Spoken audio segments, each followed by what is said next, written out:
In this lecture, we're going to be learning about Artemis and Apollo, the twin god and goddess.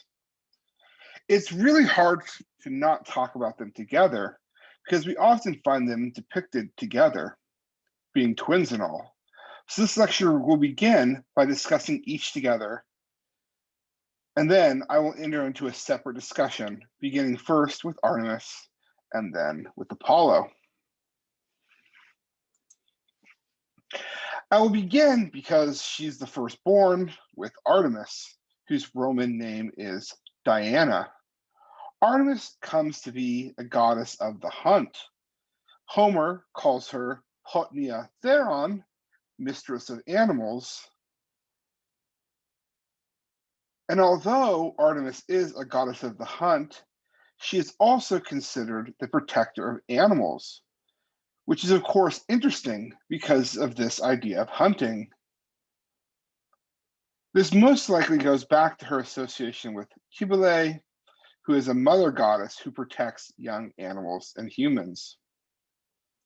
But as we will see, Artemis and Apollo are often gods or goddesses of dual things that tend to conflict one with another. We also sometimes see Artemis as represented of the representation of the light of the moon. This creates an association with the Titans Selene and Luna, which, as we will see with Apollo, Perillus is associated with the sun, i.e. Helios. Artemis, through her association with Hecate, is also the goddess of the crossways and things done in the dark, sort of like witchcraft, although we see others with closer associations to this. Artemis, through her association with Cybele, is also a goddess of fertility. Here we have a common representation of Artemis wearing this girdle about her chest. It is up for debate, but these are either breasts or they are bull's testicles, which are both closely associated with fertility. So regardless of what they both stand as emblems of her role as a fertility goddess. I should also mention that this is a representation of Artemis found in Ephesus, which is where her main temple is.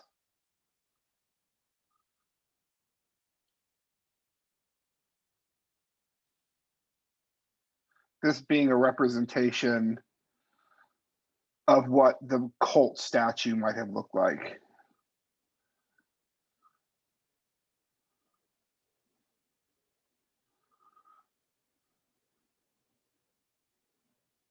Sorry.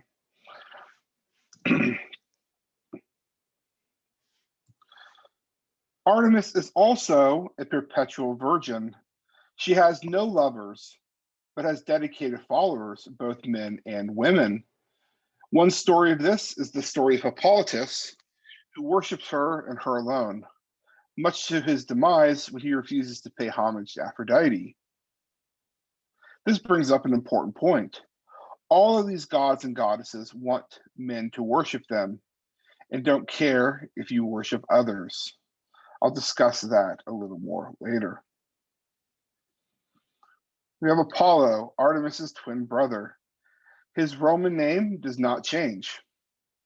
He's the god of light and truth, a god of prophecy. In addition to being a god of prophecy, he's also a god of healing. To contrast that, he's also the god who sends plagues. So again, this dual role that we saw with Artemis. He's the god of the sun and the god of music. And although he's not the inventor of the musical instrument he is associated with, we'll actually sort of come to that later in the discussion of Hermes. So as I said, Apollo and Artemis are sometimes depicted together. Here we have William Henry Reinhardt's 1874 statue, Latona and her children. Leto is their mother, and as I mentioned, was Zeus, their father. So we have these two gods having children. In this case, two very powerful deities become the product of this union. As is the case with other women or goddesses Zeus sleeps with, Hera does not look too kindly on this affair, and she punishes Leto for it. She does this by preventing Aletheia, the goddess of childbirth, from coming so that Leto can have her children. So here we have Leto, or Hera, preventing Leto from giving birth, and no land is willing to allow Leto into their lands to give birth to the twins out of fear of Hera. Eventually, one island, Delos, allows her to come there and give birth. Artemis is born first on Mount Cynthus. She immediately turns around and aids her mother, giving birth to Apollo.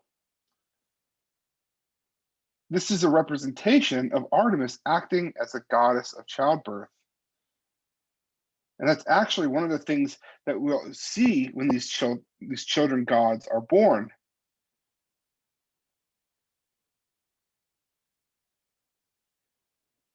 This, of course, was to Zeus. And when we see these gods of this next generation born, they can do adult things right from the start. Again, we're going to see examples of this later when we see the birth of Hermes. So here we have in Homeric hymn number 3,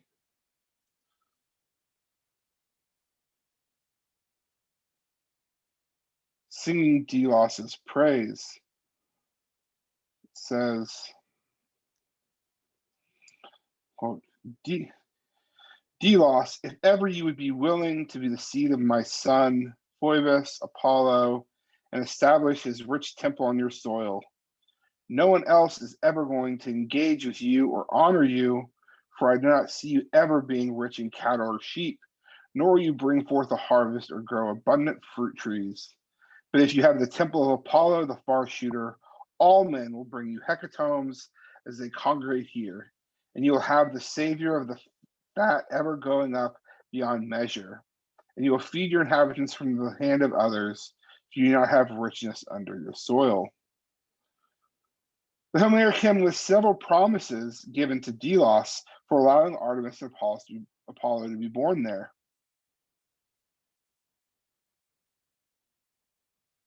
I want to highlight those, but I also want to show you its location in the Aegean Sea first. Here we have this small island in the middle of an island chain called the Cyclades. This small island is barren. It has no running water or fresh water for that matter. Today, no one lives on the island, and even the archaeologists who work on the island have to stay on another island and take a boat to work daily. But for whatever reason, Delos actually becomes a major port island in the Greek world, and later in the Roman world. In fact, this island is the stop for almost every major trade route for the Romans. It is a major port for the slave trade, especially as Rome became a more Mediterranean empire. Ancient pirates would unload captives on the island and trade at the island port Agora. So Delos acts as a sort of central hub in the Greek and Roman worlds to trade. I've also previously discussed the Delian League in my opening lecture and in my lecture on Athena. This island was the original spot of the treaty that formed the Delian League and was where the original treasury was located. So it becomes an important strategic point for the Greeks as the treasury of this huge group alliance, until eventually it isn't. So of course, Apollo isn't really born on this island. He's not a real being. But Delos is elevated in the real world because of its association with his birth. One point that I've been trying to get at with several of these stories is that these are ways of explaining how some places become extremely important in the ancient world through their association with particular gods. And like I said, we have this small island in the middle of the Aegean Sea, and it's so important. There has to be a reason why Delos, this small island, and I mean small island, will become such an important place for Mediterranean travel and really throughout the ancient world. There must be a reason. So returning to the Homeric hymn, Delos is promised they will never be rich in cattle, nor will their crops bring forth fruit or vegetables, but people will come there and offer sacrifices. So we have the twin borns, right? Twins were born, right?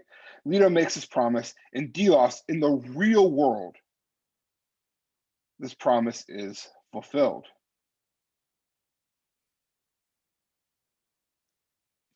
So let's return to Artemis and her role as the goddess of fertility. We have already seen how she aids in the childbirth of her brother, establishing her as a goddess of childbirth. But as we've seen in a lot of the iconography, her outfit in connection to Cybele, the mother goddess, affixes her as a goddess of fertility. The Greeks also believe, so we have childbirth, multiple breasts. The Greeks also believed that the menstrual cycles were affected by the moon. Because of Artemis's association with fertility and childbirth, she is often associated with the moon because of these associations. Homeric hymn 27 recounts Artemis as the goddess of the hunt. It says, the peaks of high mountain tremble and steep shaded woods resound fearsomely when the animals howling and the earth shudders in the fishy seas, but she with dauntless heart turns every way, killing the animals' broods. As a goddess of the hunt, and we know that both the Greeks and the Romans would very often make sacrifices to Artemis to catch an animal to provide meat and nourishment to the entire community. Some of these animals they were hunting are large animals and could feed lots of people, entire households for days. We also see her dual nature when she is regarded as the protector of animals. In the Greek tragedy Agamemnon by Aeschylus, a Greek playwright we will discuss in more detail later this semester, the chorus recounts how after the Greeks amass their troops at Aulis, Artemis prevents the wind from carrying the Achaean forces across the Aegean to Troy. The chorus then tells us that the reason she has done this is because Agamemnon killed a deer sacred to Artemis on the hunt, and in order for the Achaean forces to sail, he must offer up his daughter as a sacrifice. Here, in this quote, which is a metaphor, or really a vague prophecy given to the blind prophet Tiresias, we can see that. For holy Artemis, out of pity, bears a grudge against the winged hounds of her father, who slaughter the wretched hare, litter and all, before it could give birth. She loathes the eagle's feast. Agamemnon will go on to sacrifice his daughter Iphigenia, who at the last moment is taken away and saved, being made a priestess to Artemis. Agamemnon believes he has sacrificed her, as does his wife, which will factor into another story later in the semester.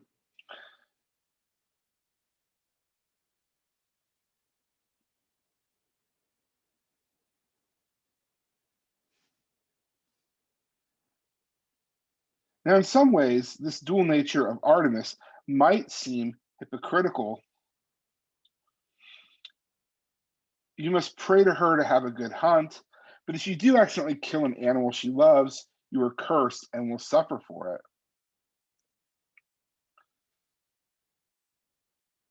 But this dual nature shouldn't dissuade you or throw you off. Because Artemis is not all of that different from many of the other gods and goddesses.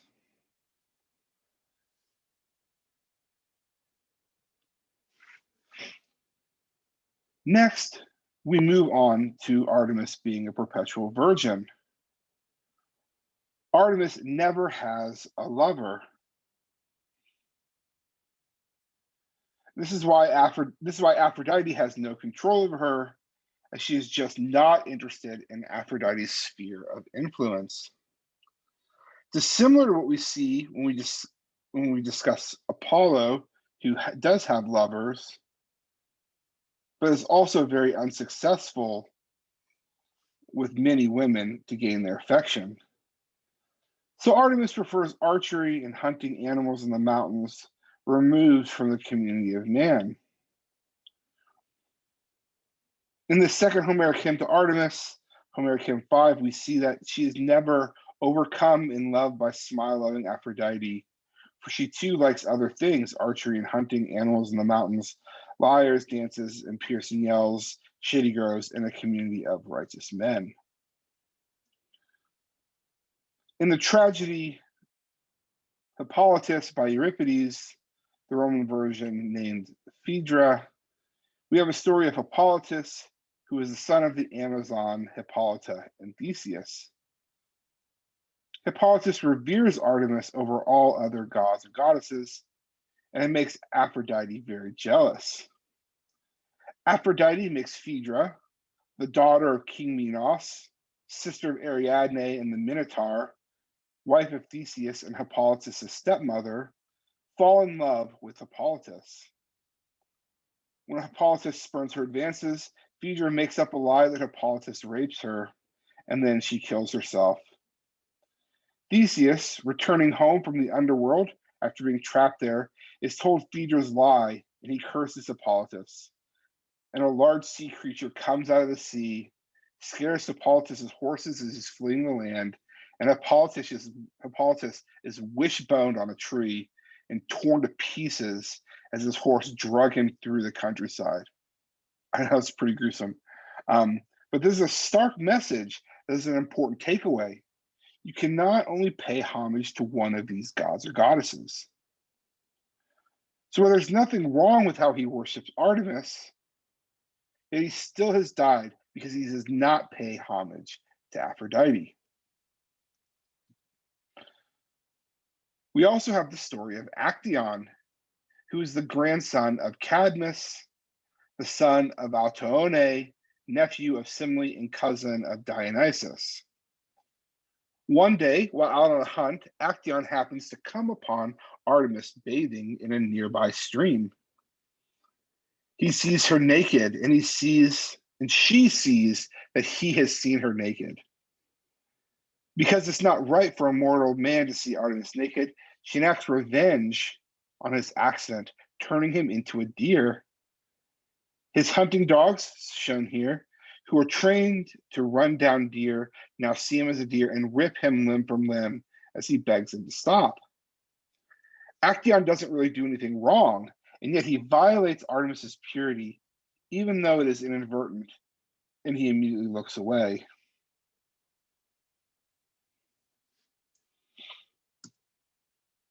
We also have the possibility that Artemis is associated with prophecy. In this AI rendition of the Temple of Artemis in Ephesus, which is her primary temple in the ancient world and one of the 7 wonders of the ancient world. Although very little of this temple survives today, in fact, if you go to Ephesus today, you'll find this one lonely pillar in the field which the temple once stood in. You'll actually find more of the Temple of Artemis in the Hagia Sophia in Istanbul than you will at this site. Returning to the temple itself, one night in the summer of 356 BC, there was a great storm that arose throughout the Greek world. This storm brought with it thunder and lightning. That night, lightning from that storm struck the temple of Artemis, and it burned to the ground. Okay, so you're probably asking what the heck this has to do with Artemis as the goddess of prophecy. So we are told that that exact same night that Alexander the Great was born, and that these events were tied together in myth throughout his entire life. Many took it as a sign of Alexander's greatness delivered by Artemis. Next, I want to discuss Artemis and Apollo as the twin gods of destruction. The first story is that of Niobe, who foolishly boasts about her 14 children. Niobe boasts that because she has 14 children, 7 sons and 7 daughters, she is better than Leto, who only has 2 children. The tone of her boast, and what really her fault is that she basically says, look at me, look how wonderful I am. I have 7 beautiful boys and 7 beautiful girls, and Leto only has 2. Her bragging and boasting about being better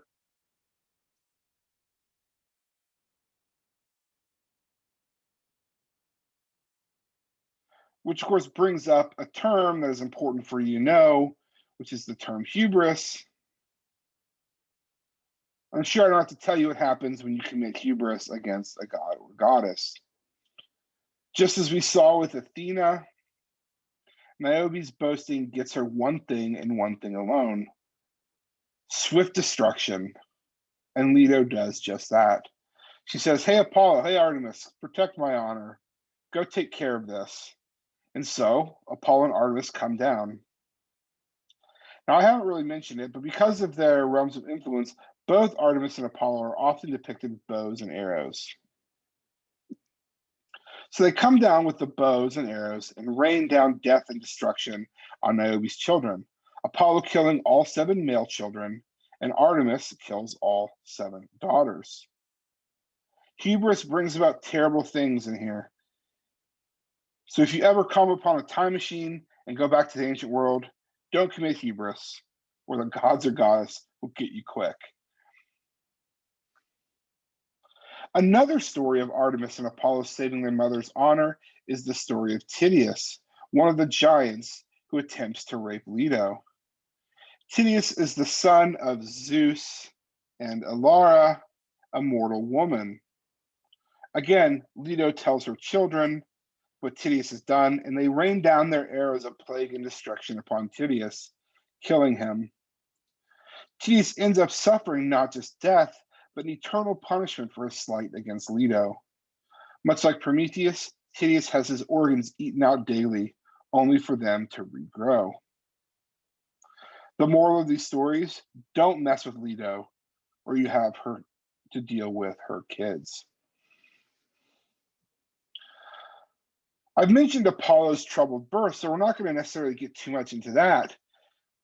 Homeric Hymn 3 tells us of the difficulty brought about by Hera, who holds Eileithyia back and prevents his birth.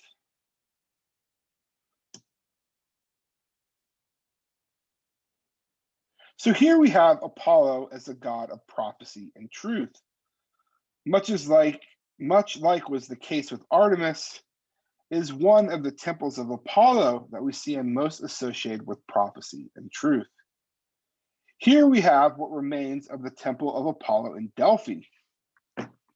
Other than his temple at Delos, this is the temple that Apollo spends most of his time at, or in other words, is one of the most important temples, if not the most important. We are told that Apollo arrives here after being rejected by Hilaritos, where he is directed to Delphi. Here, Apollo fights Python. Here he encounters a huge snake or dragon called Python. He fights Python and emerges victorious over the dragon. He then establishes his oracle on the spot where he defeats the dragon. In this temple sat the Pythia, or Pythian oracle, or oracle of Delphi, who men would come from all over the Greek world to see and ask prophecies of.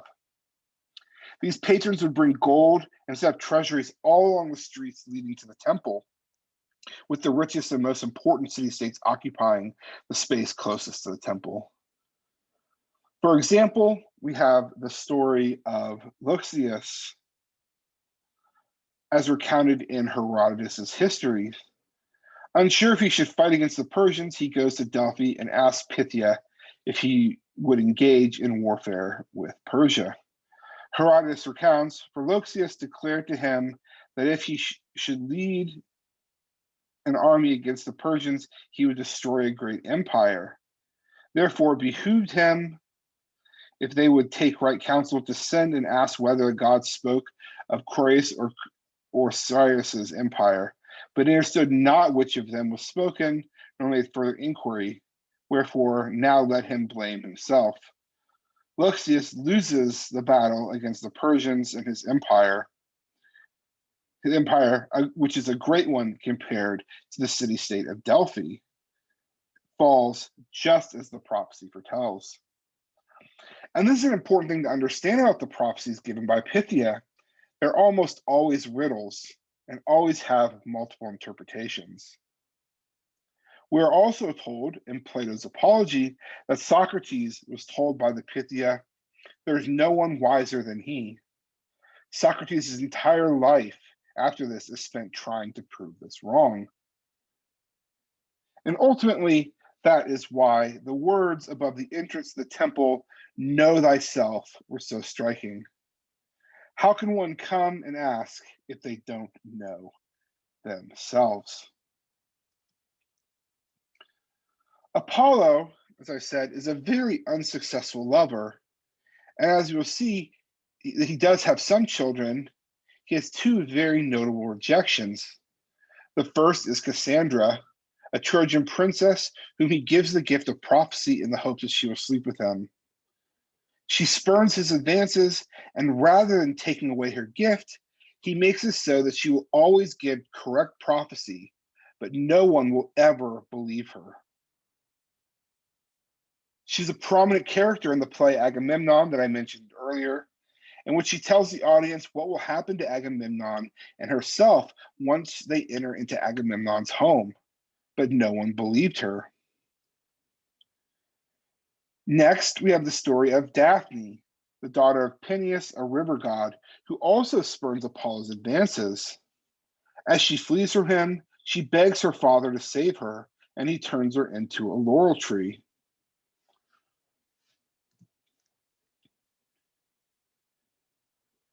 This tree will be associated with Apollo thereafter.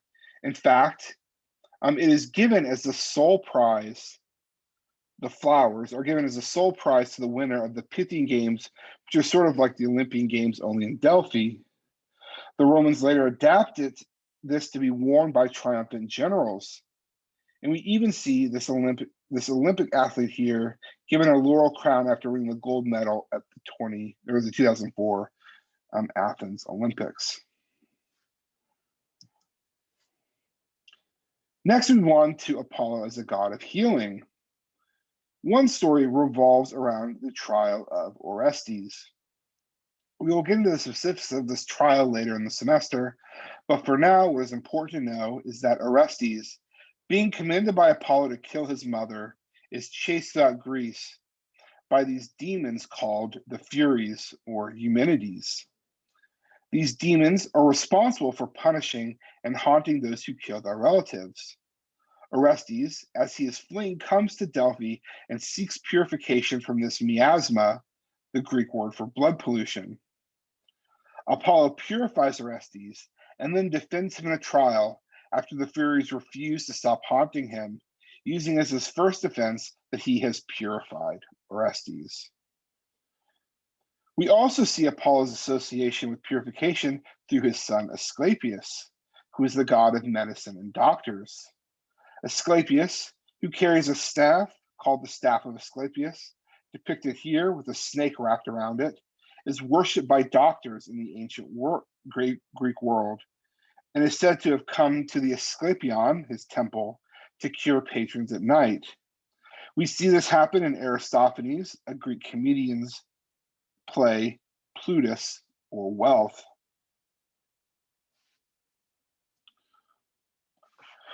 We then come to Apollo's dual nature as a god of plagues and destruction. In the opening of Homer's Iliad, Apollo's priest comes to Agamemnon, the leader of the Greek forces, and asks him to release his daughter, whom Agamemnon has taken as a war prize.